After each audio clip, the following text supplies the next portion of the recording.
கர்த்தருடைய வார்த்தை சொல்லுகிறது, தேவனால் பிறந்தவன் எவனும் பாவம் செய்யான். நம்ம எல்லாம் கிறிஸ்துவுக்குள் புது சிருஷ்டியாக இருக்கிறோம். புது சிருஷ்டியானவர்கள் ஒரு நாளும் பாவம் செய்ய முடியாது. ஏன்னா நம்முடைய பிறப்பு இயேசுவினால் உண்டாயிருக்கிறது.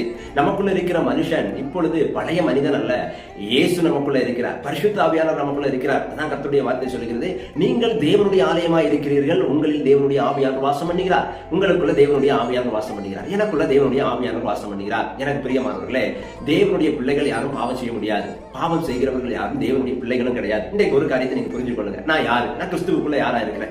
எனக்குள்ள யார் இருக்கா?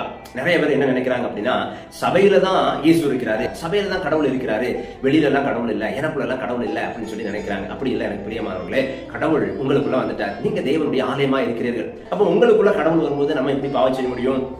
கடவுள் இருக்கிற இடத்துல பாவம் இருக்க முடியுமா? கடவுள் இருக்கிற இடத்துல பிசாசு இருக்க முடியுமா? அப்போ அதை நம்ம புரிந்து கொள்ள வேண்டும். அதுதான் கர்த்தருடைய வார்த்தை சொல்கிறது, கிறிஸ்துவுக்குள் பிறந்தவன் யாரும் பாவம் செய்ய மாட்டான். நீங்க கிறிஸ்துவுக்குள் பிறந்திருக்கிறீர்கள், அதனால ஒரு நாள் நீங்க பாவம் செய்ய முடியாது. நீங்க இயேசுக்குள்ள இருக்கிறீர்கள், இயேசு உங்களுக்குள்ள இருக்கிறார். நீங்க சிந்திச்சு பாருங்க, உங்களுடைய வாழ்க்கையில் இயேசு எனக்குள்ள இருக்கிறார். ஒரு 10 தடவை சொல்லுங்க, இயேசு எனக்குள்ள இருக்கிறாரு, நான் அவருடைய ஆலயமா இருக்கிறேன்.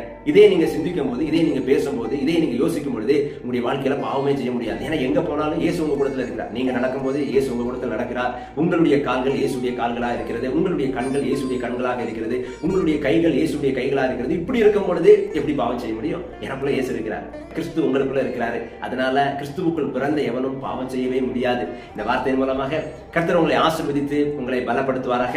Have a nice day. God bless you.